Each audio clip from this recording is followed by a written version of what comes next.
Being a seasonal grower has its challenges. We were trying to get ahead this year, but as you can see, it's snowing and there's really nothing we can do. It's been about -7 all day, unfortunately. We were going to prep some wood chips, we did prep some wood chips, and we were going to do production today, but everything is frozen solid underneath here. So we have just a mixture of wood chips with some bran, and hopefully tomorrow it thaws out enough that we can get that bagged up. If not, we'll kind of just have to see what happens. These are the kind of challenges that we have to overcome if we want to try to get ahead. And unfortunately this year it's just been a little bit colder than normal. So a couple projects we're going to be working on this year. We're actually going to be redoing our greenhouses, these two right here.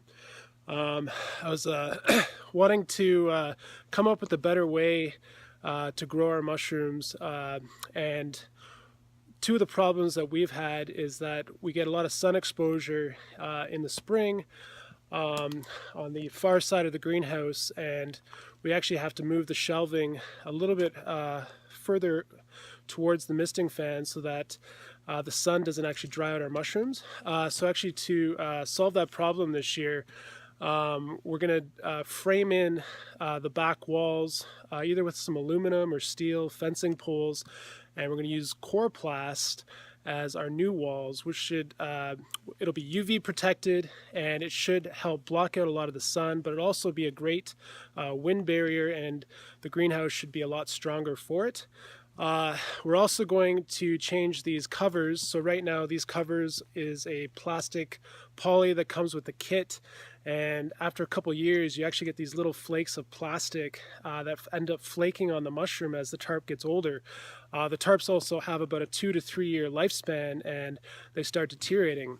So I'm going to be ordering a white winter poly that we're just going to drape over top, and then the two ends are going to be Coroplast, and we're going to make a homemade door and window, and make a window in the back still to mimic the natural airflow that comes in our greenhouse.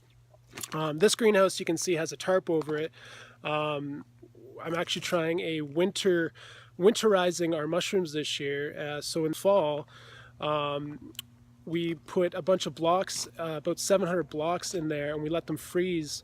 And the idea is that we're going to have a crop that we can jumpstart in the spring, and hopefully they survive freezing temperatures. And I've been working with this for a couple years now, and this is the largest run for a commercial scale, but I'm confident that the mycelium will be able to survive and bounce back, and we should be able to get a jump start on the crop.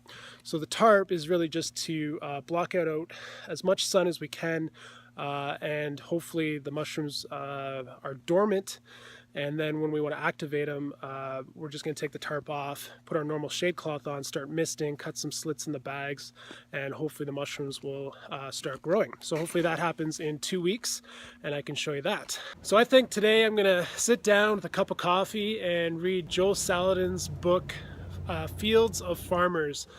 This is a book that was recommended to me by Curtis Stone, and honestly it's been such a great book. I'm about 100 pages in so far, and we actually offer an internship program that we've been offering for 3 years now, and this is something that I kind of stumbled upon myself, and really feel there's a need to teach people about what we're doing and how to grow mushrooms and how to have a lot of fun doing it. Really, there's not much available in the education system and universities about what we're doing, and you can't really put a price on hands-on learning and the relationship and the conversation and just the education and the whole experience that you get from it. So this book really speaks about a lot about what I've been doing for years, and I really just can't wait to really get into it and relate to it and see what I can do better. So really the success of our internship program has birthed the mentorship program, which has just started this year, and I already have 4 spots filled out of 8 spots, and the course is running June to September. And we're looking to get anyone who really doesn't have 30 days of their time to donate, and they want to just come out here for a week. We're going to do a crash course on how to grow mushrooms profitably and seasonally, and hopefully you can learn how to scale your business and do something where you live and really make an impact in your community.